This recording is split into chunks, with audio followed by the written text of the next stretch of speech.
When was the last time you felt like you want more energy? I did go around and ask other people, and they told me it could be one of those mornings they woke up feeling tired before the day even started. Or they sat in front of a computer doing a task that they have done 1,000 times, but they just could not begin. Or some of them told me they just get aggravated over nothing. Sound familiar? I was all three. I used to think I was a superwoman. If someone gave me 3 days' worth of tasks, I finished in 1.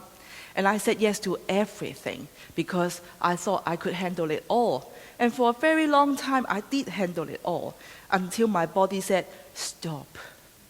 One day, I just fainted. And I was rushed to the hospital. And I was told that I need 3 bags of blood immediately.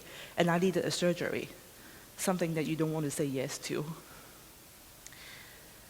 When I was lying in that hospital bed, I thought something was not right. Something needed to change.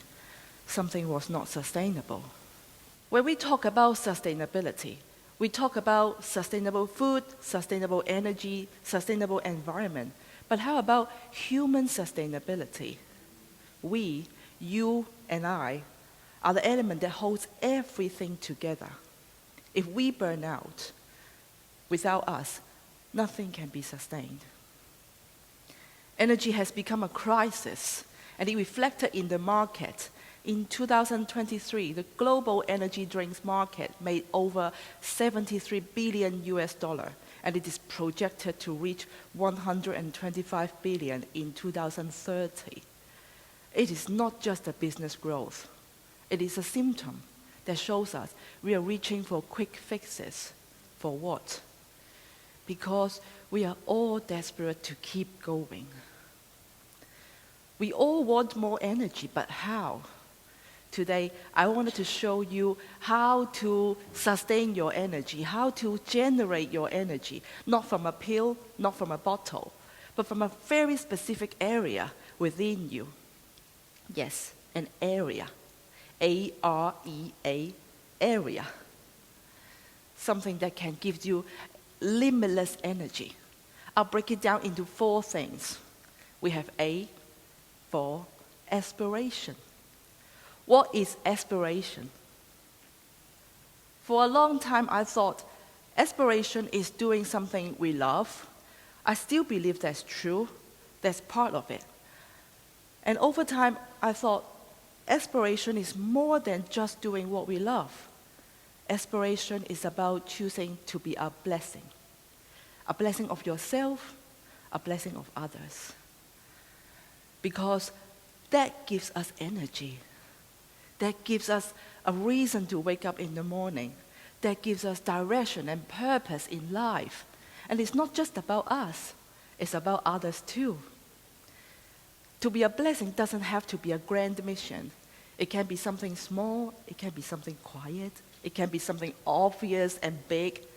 Let me share one of my small aspirations. Every morning I drive to the gym in the morning really early. So there is a very small road, narrow road on the way. Only one car can pass at a time. So if there is oncoming traffic, one of us has to stop and give way. I call that road the blessing road because I made a decision. Every time I stop for someone, I don't just give them my classic wave. I smile too. Sometimes the other driver can see me, sometimes they cannot, but when they can, they smile back, usually. And in a very good day, like sunny and warm, I got a thumbs up too. Isn't it a great aspiration to have, to make myself and others smile in the morning? Aspiration can be just some kind words, or a gentle moment you share with your friends and family, or someone you don't know but you think they need that. Or take good care of some animals. Just be a blessing. Because when you are a blessing, you are living in your aspiration. And this aspiration is like that little flame in our hearts. It lights our way, and it reminds us why we are here. So the second one, R, for risk. Why risk? I thought about that. Why risk? Because behind risk, there are something deeper. The unknown, uncertainty, unpredictable future. Where we can embrace all these things, the not knowing, the unclear path, we can actually get a lot of energy from risk.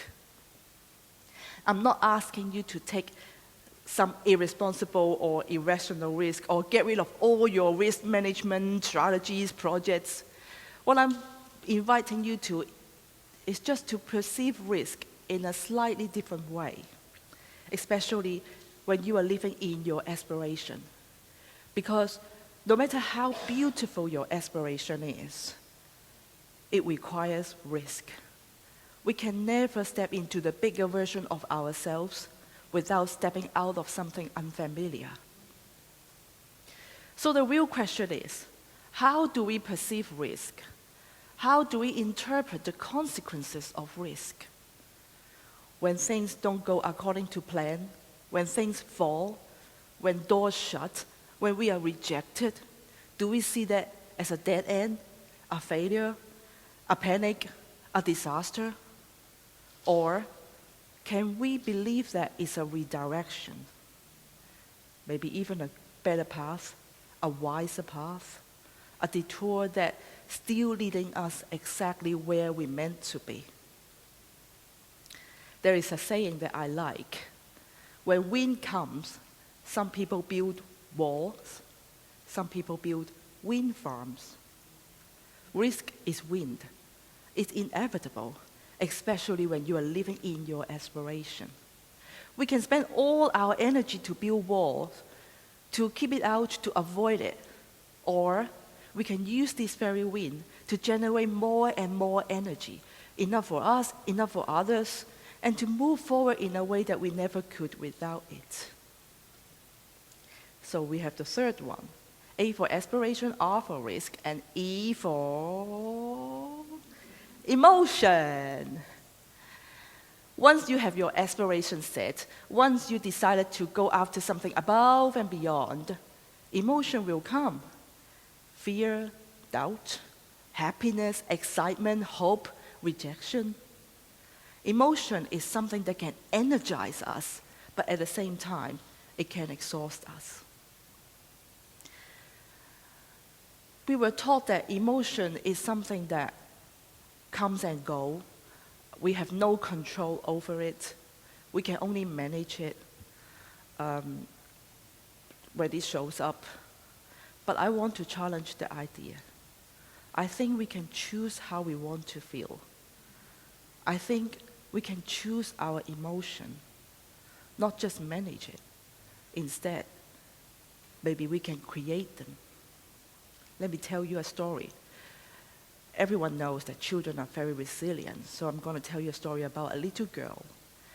She was raised without her parents, so you can imagine how difficult her childhood could be. On top of that, every year, on Father's Day and Mother's Day, the teacher will ask the children to write something to celebrate the love of parents. Imagine if you were that little girl in the classroom, how would you feel? Of course, she couldn't write anything. She didn't have a dad. She didn't have a mother. Well, she looked. She saw that her friends wrote something like, "My mother is the most beautiful woman in the world. Aww. My father loves us so much. He plays with us all the time." She wondered. She questioned. She felt strange, shamed, unloved. She felt she was missing something that everyone else had. But like what I said, children are very resilient. She also noticed something. She got something that everyone else didn't have. She got freedom. She thought, no one ever grounded me. No one ever stopped me watching cartoons and playing games. Something even better, no one ever forced me to eat Brussels sprouts. slowly, she realized there are some good things about without having parents too. She started to focus on those things. She chose how she felt about her life. She paid attention on something that she had and she enjoyed instead of something that she didn't. From that moment on, she knows she can always choose how she wanted to feel. And that little girl is standing in front of you telling you that you can choose how you want to feel too. Maybe you are still not convinced. Let me give you another example. Before I came on stage, sitting there, very nervous, heart racing and hands sweating, very, very nervous. And then I thought, stop. I don't want to feel nervous. How do I want to feel? I want to feel happy. I want to feel relaxed. I want to feel light. I want to feel easy. So what could I do? I know. Take a deep breath. No, not working. Heart still pounding, hands still wet.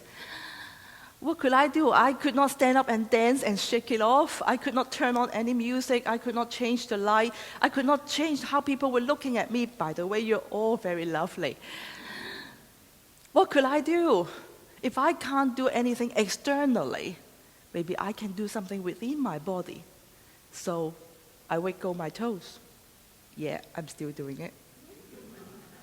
At first, it didn't seem that's enough.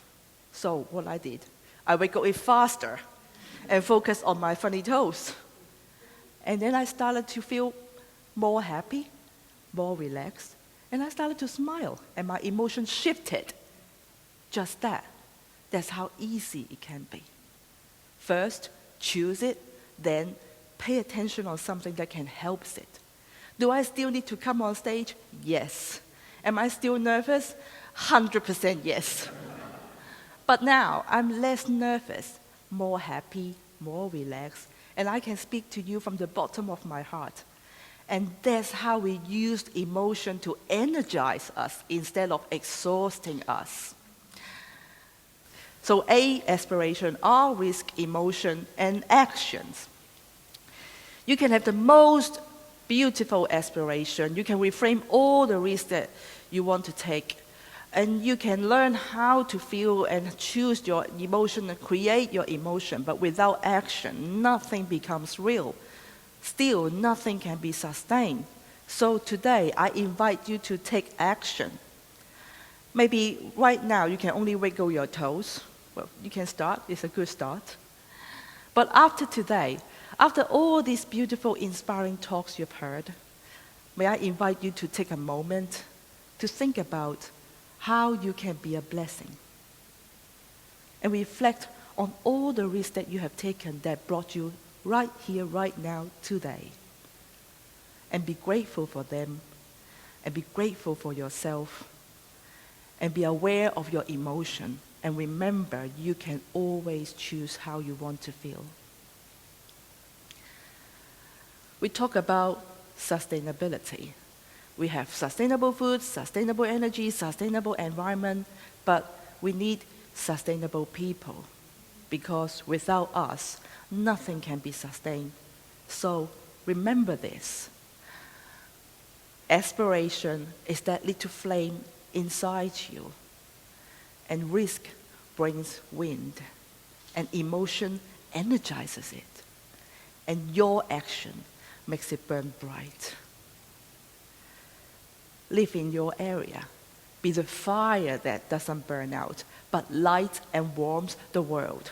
Thank you.